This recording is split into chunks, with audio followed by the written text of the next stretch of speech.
watching Big Game coverage on KSAT 12.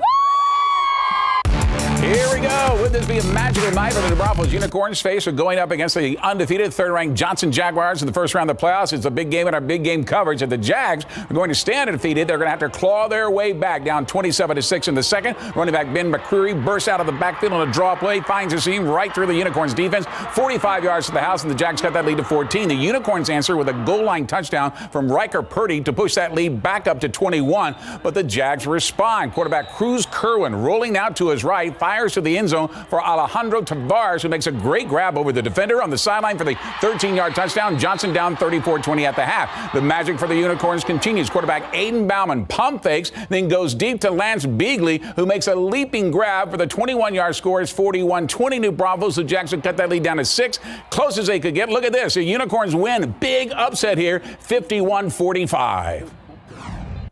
Oh, it means a lot. It's been years, and the team made it easy for all of it. I mean, the O-line, receivers, quarterback, we all did amazing tonight, and I'm so blessed to be able to go to the second round. All right, over at Comalander Stadium, Class 6A by district, East Central ready to start the second half against number 10 Reagan. Hornets down 7-6 late in the fourth quarter. Caden Bosanko hits Jonathan Martinez at the goal line for the 11-yard touchdown. 2-point conversion is good.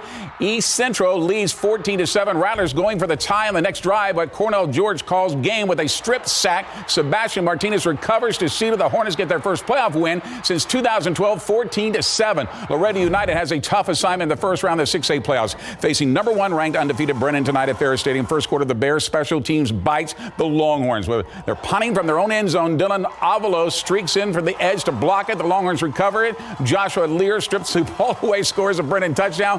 Play of the week candidate right there, 7-0 Bears. A final from Ferris. Look at that, 55-20. The Tap Band has Raider pride. They believe they can beat the Del Rio Rams to kick off the playoffs. Raiders have the ball first. Quarterback Justice Hurt fakes a pitch, then throws deep to Jamel Criswell, who makes a nice adjustment to come back to the ball to catch it at the 32-yard line. The drive is capped off by running back T.J. Andrews. Takes a pitch, scores from 1 yard out. 7-0 Tap. Let's head to the big game coverage scoreboard for that final and more. Tap for the big win, 42-7 to open the playoffs. Brennan over Laredo United, 55-20. Elsewhere, Johnson, New Braunfels over Johnson, 51-45. 14-7 East Central with the big upset as well. The Brandeis Broncos had a tough first round opponent tonight. An undefeated number 2 ranked Steel. Steel up 28-7 in the third. The Broncos are punting, but the snap is too high. Steel's Josh Farner comes streaking in to tackle the punter, giving the nice great field position. They make the most of it. Running back Tayshawn Singleton scores a goal line touchdown, 35-7. The final from Linhaw, 42-14 Steel. The Madison Mavericks had an upset on their mind tonight as they visited the Ranger Stadium to face Smithson Valley in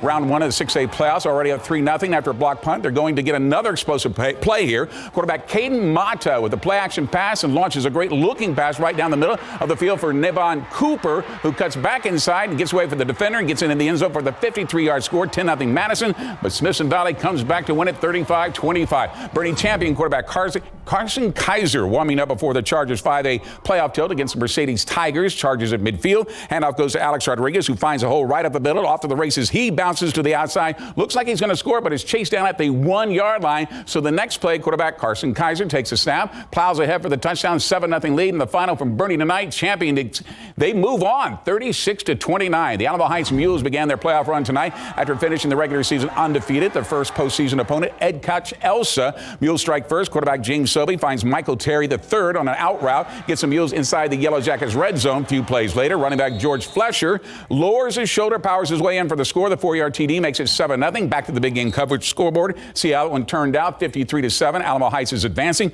So is Champion, 36-29 over Mercedes. Steel advancing as well, 42-14. Smithson Valley over Madison, 35-25. The Brackenridge Eagles face with a tough task tonight the first round of the playoffs, having to face the Titans of Southwest Legacy. Brack receiving the opening kickoff is short, so it could be a good return, but it's not for the Eagles. The Titans' Mark Pettis rips the ball away, the return man, and Fernando Flores is there to jump on it for Legacy. That would lead to this. Quarterback Cesar Tovar keeps it on the option read. He scores from a yard out here. Touchdown, 7-0 Titans. The final from Legacy. There it is, 43-22 Legacy. The Highland Owls school band rocking on the sideline, firing up the Owls for a comeback, they hope. Down 14-7 late in the third. The Eagle pass win. The Owls fly high. Receiver Joseph Clay comes in motion, takes a handoff, stop, then fires to Luis Ortiz, who is behind the defense. That ties the game to 14-all. The final from Alamo.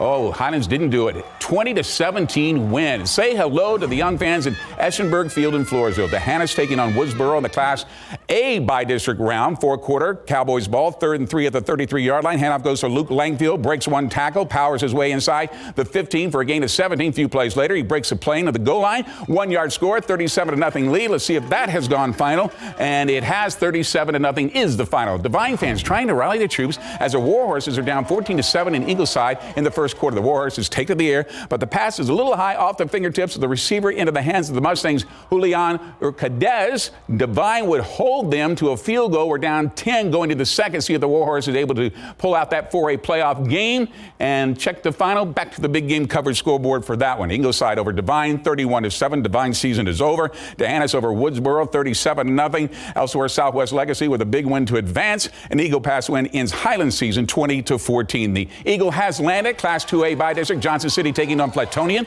Late third quarter, Eagles down 17-0. Cade Boyer dives across the goal line to get them on the board. Johnson City down 17-6, but the ensuing extra point is blocked. Keyshawn Green comes up with a loose ball, takes it back for a 2-point return and a 19-6 lead. Let's see if that has gone final, and it has. Platonia with the win, an overtime, and that is an upset, 27-19 at Taylor Stadium. Class 4A by district round, Navarro taking on Smithsville. Panthers down 7-6 first quarter until Cole Masur puts Navarro on top with a 6-yard touchdown run. The Panthers now lead 12-7. Let's head back to the big game coverage scoreboard to see if that has gone final. Navarro advances 45-35. Floresville over Sharyland. That was down at Mission 56-35. Johnson City falls to Platonia 27-19. Big upset there. Sinton advances over Bandera 68-14. We're just getting started with our big game playoff coverage. Up next, our big game playoff coverage road trip. Fan cam, more highlights and more scores. But first, let's listen to Hondo Owl's marching band.